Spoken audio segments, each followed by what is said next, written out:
Irmãos e irmãs em Cristo Jesus e em Maria Santíssima, presentes na Igreja de Santa Rita, e aqueles que nos acompanham também pelas nossas redes sociais. Estamos na Semana Santa, semana esta que somos chamados a percorrer nos passos da paixão do Senhor, em preparação para a sua Páscoa, nossa Páscoa. E nessa semana, a liturgia da palavra, sobretudo do Antigo Testamento, a cada dia vai trazendo no profeta Isaías um cântico do servo sofredor. São quatro cânticos. Hoje meditamos o primeiro, terça o segundo, quarta o terceiro e na sexta-feira da paixão o quarto cântico. E esse servo sofredor, como profetizava Isaías tantos séculos antes de Jesus, é aquele que possui o Espírito do Pai, que possui o Espírito de Deus, para agir com mansidão. E na sua ação diante das pessoas, ele vai revelar o projeto de vida e salvação para todos os povos e nações. O seu julgamento será no amor e na misericórdia. Ele não vai se abater diante do sofrimento, mas ele luta para que a justiça seja garantia de todos os povos. E assim, esses povos possam ter vida e vida plena. É bem verdade que esse servo sofredor de Isaías, essa profecia será concretizada na pessoa de nosso Senhor.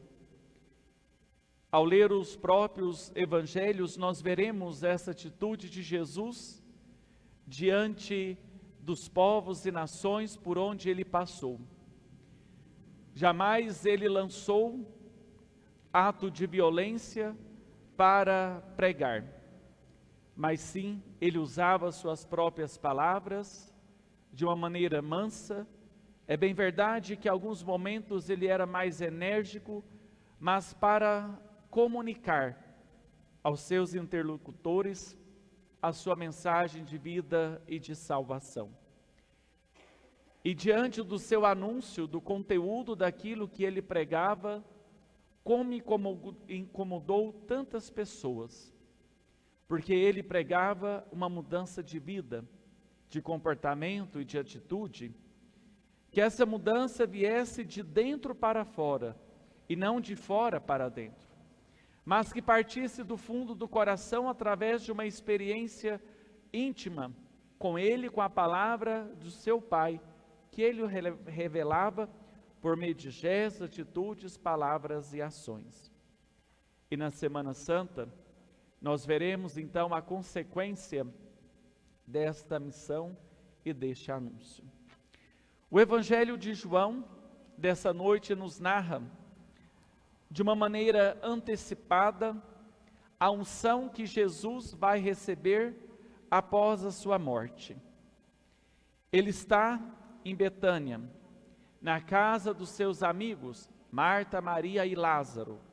Lázaro que havia morrido, e há 4 dias que Jesus, depois da morte de Lázaro, ele vai visitar a casa de seus amigos, o encontra morto. E Jesus então vai até a sepultura e reanima Lázaro, e ele sai então daquela condição de morto. É uma casa de amigos. E tinha o costume de saudar aquele que chegava. E é interessante que os discípulos estavam junto com Jesus neste momento, e Judas Iscariotes, ele questiona o comportamento de Maria, que usa meio litro de perfume de nardo puro. Nardo era um perfume caríssimo, muito caro, que poucas miligramas ali era uma fortuna. E ela usa muito perfume, meio litro, não é pouca coisa. ela não economiza no melhor perfume para ungir este mestre, para ungir os seus pés e enxugar com seus cabelos. E Judas fica irado com isso. Não porque ele tinha uma preferência pelos pobres, mas é porque ele queria também o dinheiro daquele nardo para ele, porque era isso que ele fazia. Um dos 12 discípulos do Senhor é o que vai traí-lo. Nós veremos isso na própria celebração da Quinta-feira Santa, nós vemos isso, e também ali no relato da paixão do Senhor, da sexta. Ele troca tudo pelo dinheiro. E ele acha um abuso desperdiçar, entre aspas, um perfume tão caro para ungir os pés do Divino Mestre. E Jesus, ele percebe a maldade que já reina no coração de Judas, e por isso que ele vai dizer, e o evangelista faz questão de fazer essa ressalva, não preocupava com os pobres, mas porque ele era ladrão e tomava conta da bolsa comum, em que as pessoas faziam suas ofertas e roubavam o que depositava nela. Mas o próprio texto faz essa ressalva de que a unção do Senhor em Betânia é uma antecipação da sua paixão. É como se Maria preparasse Jesus para a sua morte. É como se ela desse ali um tom de acolhimento daquele que vai estar sozinho no altar da cruz. Porque nós veremos que não tinha muitas pessoas quando Jesus foi crucificado. De todos os discípulos, só estava apenas um discípulo mais próximo, o discípulo amado, mas há uma antecipação daquilo que vai acontecer com o Senhor. E nós somos chamados, queridos irmãos e irmãs, a nos aproximar da nossa vida, do Divino Mestre, oferecendo o nosso nardo mais puro que nós temos. Para o Senhor nós não oferecemos o que nos resta ou o que nos sobra, ou as bijuterias, nós oferecemos o melhor. Que pena que o mundo de hoje inverteu-se a lógica, parece que nós queremos dar a Deus apenas migalhas. Talvez é porque ainda nós não compreendemos o sentido do mistério da paixão do Senhor que nos envolve. E Maria foi capaz de compreender isso.